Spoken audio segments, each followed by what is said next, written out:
Emotional impact என்று சொல்வார்கள், உணர்வு தாக்கம். தேவையற்ற தவறான தொடர்புகள் அதிகமாகி எதிர்மறையான சிந்தனைகள் நாளுக்கு நாள் அதிகமாகி கொண்டிருக்கிறது.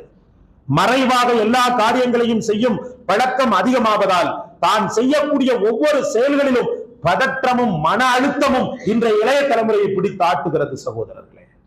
பதற்றம் என்ன, எப்போதுமே தவறான அந்த காரியத்திலே தவறான ஒரு நோக்கத்திலேயே இருப்பதனால அவனுக்குள் யாரும் பார்த்துருவாங்களோ, யாரும் அணிஞ்சிருவாங்களோ, நான் செய்யக்கூடியது மற்றவங்களுக்கு தெரிஞ்சிருமோன்ற ஒரு பதற்றத்தை இப்லீஸ் கொடுத்து கொண்டே இருக்கிறான். அந்த பதற்றம் அவன் வாழ்க்கையில் அடுத்த கட்டத்தை கொண்டு செல்லாமல் அவனை ஒரேடியாக அமைக்கி விடுகிறது சகோதரர்களே, ஒரேடியாக அமைக்கி விடுகிறது.